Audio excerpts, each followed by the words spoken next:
Bad Boys Ride or Die is now in Malaysian cinemas, the fourth installment in the Bad Boys franchise. This one directed by the same guys who did Bad Boys for Life, Adil and Bilal.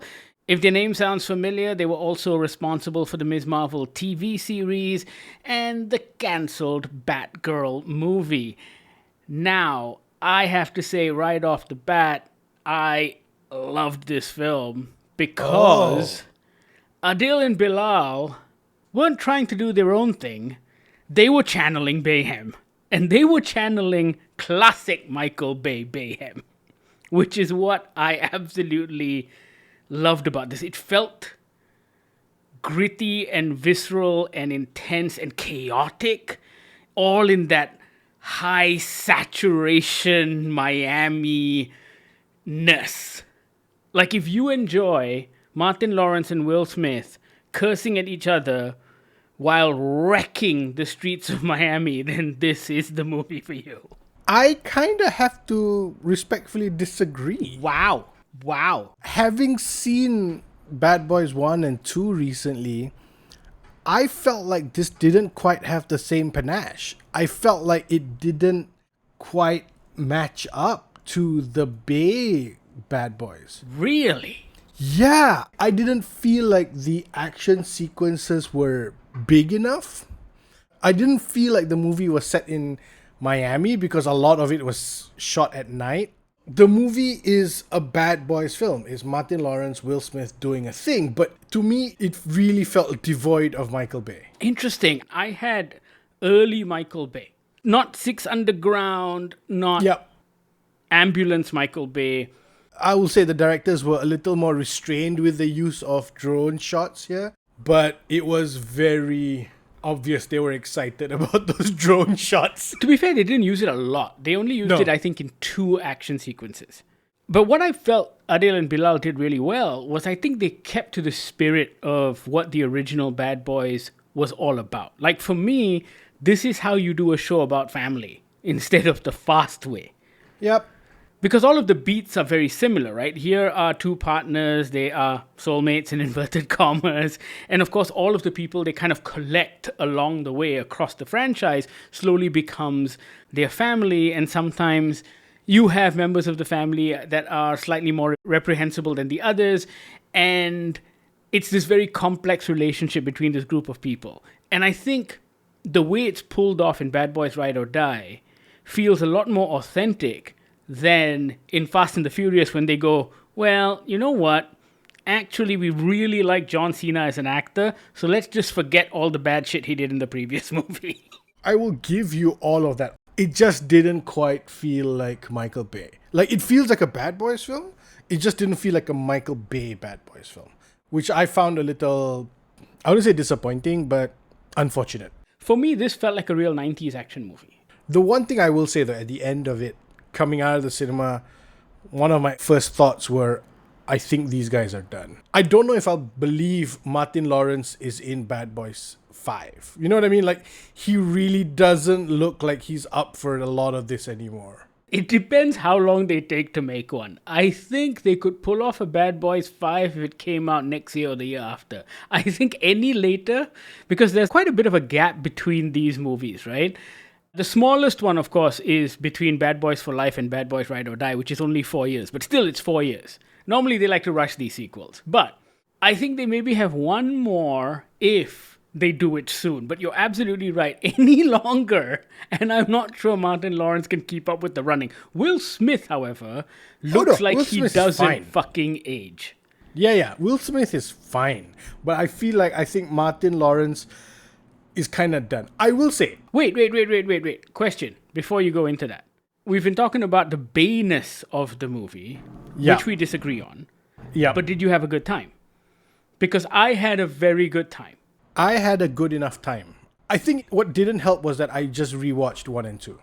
Right. So I think I wouldn't say, like, I knew going in Michael Bay wasn't involved in this. Except for a teeny tiny cameo, which was a lot of fun. Which is great. Like, he sort of redoes his cameo from Bad Boys 2, I think. My issue with it is that it's sort of, this is starting to fall into the Michael Bay wannabe movie. Right. which is fine. It is a fun enough action film, but it doesn't have the kind of Michael Bay scale that I was hoping for. I think what you're missing is the kind of Michael Bay. I don't know how to describe it except to say cockiness. Yeah, And I think that's something that we often see in his films. Like Will Smith coming out guns blazing out of a KKK hood in front of a burning cross is an image that you will not forget. you're right. There aren't any sort of, as you use the word, inverted commas, images from this film. I cannot think of a shot from this movie where I went, damn! Yes. There isn't. Yeah. I agree with you on that front, totally. I will say, I appreciated the fact that the directors didn't try and do Michael Bay shots. That slow motion, the two of them rising up as the camera sort of rotating around them, like that shot, the Michael Bay Bad Boys shot is in it, but they didn't use a lot. It was just one really quick bit. There was one quick montage, literally frames of that Miami sign, which feels like an homage to Michael Bay. Like, yep, we know this is in the movie, so we're just going to put it here, but it's not our thing. I think that's what made me think that this might be a last one. Even though in the junkets, both Will Smith and Martin Lawrence are talking about, hey, maybe we've got one more in us. It felt like this is the last one because of all of the homages to the previous Bad Boys movies. Like, it kind of wraps up the Captain Howard storyline. You also have all of these great repetitions of what happened before. Like you were talking about the rotating shot with both of them standing up. Of course, in Bad Boys 1, it's Will Smith that saves Martin Lawrence from a speeding car. And so both Adil and Bilal kind of reference a lot of those movies. And so this one feels like one last ride. I would go further than say reference. Like, there were shots from the previous films interspersed in this, right? Like, they were explicitly pointing at those movies as adventures they've had in the past. So I get what you mean, but this didn't feel like a good ending for a wrap up for the two of them. I mean, you're right in that this film feels like they've settled all the baggage and the untied up threads from the previous ones, which almost makes me feel like it's a good place to start the one final one. Because now all of that's done, let's just have one last adventure with these two guys and just leave it at that. What I loved about the film is how 90s it felt. In the sense that I think the modern action blockbuster doesn't do stuff like this anymore. And I think the modern action blockbuster tends to lean towards that Extraction, John Wick style, Fall Guy style of filmmaking, right? And that's who the modern action directors seem to want to emulate. But I feel like a lot of those movies lack the sheer chaos that the Michael Bay action movies had. Like even in The Rock, when Sean Connery and Nicolas Cage steal those cars at the beginning of the film and are chasing each other through San Francisco, it is utter chaos. And I love that about action movies because that's when you suspend disbelief and this whole city gets thrown into disaster. And I think that's what I liked about this one. I think from the shootout in the warehouse to the windscreen wipers being on fire to the whole van being on fire, like there's that sequence as well. Everything is amped up. And even the final sequence in this old crocodile theme park, I thought was very well shot. It was like a really well considered finale piece, right? Because you know the theme park right off the bat, they kind of map the locations, you know what all the characters are getting into, and then you foreshadow how some of the people are going to die, and that's how everything kind of plays out. And it's just a very well choreographed action sequence that doesn't feel like it's overly planned. And that's always been my problem with the new action movies. Everything is so slick. This one still feels dirty. And here's the thing, right? Like, I get it's unfair to be comparing Adil and Bilal to the great Michael Bay, especially in a franchise that gave birth to the idea of what Bayhem is. However, because I had just seen those, I can't help but compare them. You know, like, go with me on a trip. Like in Bad Boys 2, there were so many moments of just iconic imagery, right? There's the standard ones, there's the Burning Cross one that you mentioned, there's the one where Martin Lawrence and Will Smith are standing up as Michael Bay does that tracking shot around them, which is just musical. There's that slow motion shot of the TNT team, the tactical narcotics team, walking in slow motion as they leave their superiors to go and talk to Will Smith and Martin Lawrence, who have decided to bum into Cuba, right? That slow-mo shot of these guys walking down this hallway, coming from different directions, just through different doors. Like, there's so many iconic imagery. I didn't have any of that here. Those images are not in this film. Yes. For sure. 100%. For sure. Yeah. But I feel like this is as close an approximation as we'll ever get. And I'm disappointed at that. Oh, I just want more people to do stuff like this. Oh, no, I agree with you. I'm getting very bored with the current spate of action movies, whether it's in the cinemas or the kind of poor Netflix imitations. It just feels very tired already. Also because going back to the whole idea of imitation, no one quite does it as well as Keanu, right? So, yeah. Yeah. I've been on the record as saying I was bored with John Wick 4. And I feel like this reminds me why I was bored of those films, or that particular film.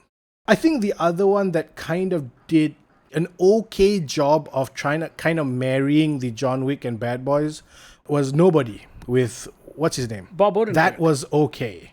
That was Bob fun. Odenkirk. But that was slightly different as well, right? Even though the general gist of the story was similar, I think they did well with the Christopher Lloyd element and all of that stuff. Yeah, but it felt a lot more like a 90s actioner as opposed to like a John Wick slick kind of guy. It did, yeah. Yeah. At the end of the day, though, the thing that makes this movie is the relationship between Martin Lawrence and Will Smith. I mean, it's very clear that they are very good friends in real life, and so that chemistry kind of translates on screen in that I don't know how much of it is scripted, I don't know how much of it is improvised, but the finishing of each other's sentences, the kind of witty repartee that they have is very hard to emulate. And I think we don't see that because we don't have as many buddy cop movies anymore. Yeah. And yeah, the both of them are still very funny. And of course, because they've been doing this for so many years, I think it's over 3 decades now, that you have a natural chemistry that really works. As in, I don't think they have to work at it. I also think I liked the flip of the personalities in this one a little bit. Yes. I think between Will Smith and Martin Lawrence, there was a different approach to how the characters are in this one. I thought the Martin Lawrence brush with death thing that he goes through at the beginning of the movie sets it up quite nicely. Yeah. That was a nice, interesting sort of, oh, this is a different crazy Martin Lawrence. It's not the whoosha. Yeah, it's not the you just keep getting bullets shot at my head, I want to quit this job Martin Lawrence. It's also a great setup for a series of very funny jokes that happen throughout the movie. But that series of jokes culminates in the best way it can. Yes. Right? Like, it is literally the way it culminates is almost like a slap in the face for the Martin Lawrence character to just sort of come back to reality, which was beautiful. It's a very solid action movie. It is a very solid installment to the Bad Boys franchise. It's interesting. It's one of these aged franchises that always surprises because people keep doing new things with it. Like, even Bad Boys for Life, when it came out in 2020, was quite refreshing. I think everyone was surprised at that movie because people thought, what is this? Is it going to suck? It's a bit long between Bad Boys 2 and Bad Boys for Life. Also, why did you call it Bad Boys for Life? That should be Bad Boys 4. You should have called it something else. Yeah. But it turned out to be a lot of fun also because they did something, Adil and Bilal did something different. And in that same way, Bad Boys Ride or Die has kind of progressed these characters. Like, for me, this is an update to the throwback movies of my youth, whether it's Beverly Hills Cop or Lethal Weapon or the kind of buddy cop action comedies that we grew up watching.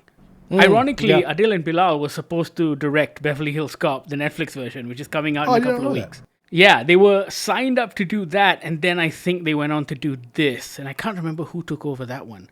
But it'll be interesting to see as a comparison how that one turns out. Because yet again, Beverly Hills Cop 4 is going to be Eddie Murphy returning to a franchise, 20, 25 years, 30 years after the last one?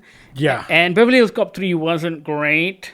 Yeah. It really felt like a shameless cash grab. But if they go back to the gritty roots of the first Beverly Hills Cop, like Beverly Hills Cop 3 became this silly slapstick comedic version without the Detroitness of the first one. Yeah. And if they go back to that, I think it'll be a pretty great film. But it'll be interesting to see as a comparison between these two franchises, because obviously the first Bad Boys kind of picked up that baton, right? With two black leads in the 90s. They were both incredibly, incredibly young. I think Will Smith was only 25 when they shot that movie. Yep. And it kind of launched a whole bunch of careers. Tia Leone, Will Smith, Martin Lawrence, Michael Bay. And it'll be really cool to see what they do with Beverly Hills Cop 4. But as for Ride or Die, I had a good time. I think it's a good old-fashioned action movie. You're not going to have a bad time at the cinema watching this. Correct. It may not live up to the promise of 1 and 2, which were, of course, some of Bay's finest work. But at the same time, I think you will have a good time at the cinema. Agreed. Also, can I say something else, Bahir? Sure. 1 and 2 were not well received at the time. Yeah, I'm not surprised. I think both of them had pretty low Rotten Tomatoes ratings. Right. Critics did not warm to those movies, but I think it's one of those things that fans really, really loved.